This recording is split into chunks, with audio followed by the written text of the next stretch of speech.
گفتگو کرتا ہے تو ہوتا ہے یہ محسوس، ارے انسان نہیں تاج محل بول رہا ہے۔ جب گفتگو کرتا ہے تو ہوتا ہے یہ محسوس، انسان نہیں تاج محل بول رہا ہے۔ حضرات گرامی بوقار حضرت علامہ مولانا جنید رضا مصباحی صاحب قبلہ نے بہت عمدہ قرآن و حدیث کے حوالے سے، تعلیم و ایجوکیشن کے حوالے سے بہت عمدہ گفتگو آپ سبوں کے حوالے کیا ماشاءاللہ۔ ان کی تقریر کا نچوڑ بس ایک شعر میں کرتا ہوں کہ زمین شیر و سخن کا باغان مہکے گا، خیال فکر و فن کا گلستان مہکے گا۔ علامہ جمیل صاحب دیکھیں ماشاءاللہ، ادھر چلے گئے کیا ماشاءاللہ، کیا کہنا، زمین شیر و سخن کا باغان مہکے گا، خیال فکر و فن کا گلستان مہکے گا، اور تو اپنے بچوں کو عشق محمدی کا سبق، ارے جلال رب کی قسم خاندان مہکے گا۔ تو اپنے بچوں کو عشق محمدی کا سبق، جلال رب کی قسم خاندان مہکے گا۔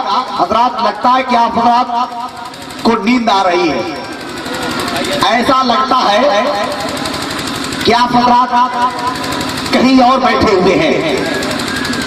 ایک شاعر کہتا ہے کہ بہت عمدہ تو ہر بیوی غضب کا شیر لگتی ہے، خفا رہتی ہے تو بارود کا ایک ڈھیر لگتی ہے، مگر شوہر کو غصہ اس لیے جلدی نہیں آتا، بڑا برتن گرم ہونے میں تھوڑی دیر لگتی ہے۔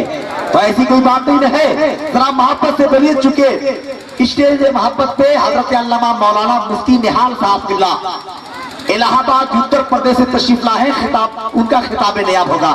آئیے بلا تاخیر استاد الشورا شاعر ملک ہندوستان حضرت الحاج قاری قدرت اللہ صاحب کا ہوا کا استقبال کیجئے، دونوں ہاتھوں کو فضا میں لہرا کہیے یا رسول اللہ۔ عشق ہے تو عشق کا اظہار ہونا چاہیے، ہر بشر میں جذبہ ایثار ہونا چاہیے، اور اپنے سینے کو بنا لو اپنے آقا کا مزار، ارے سر کو گنبد ہاتھ کو مینار ہونا چاہیے۔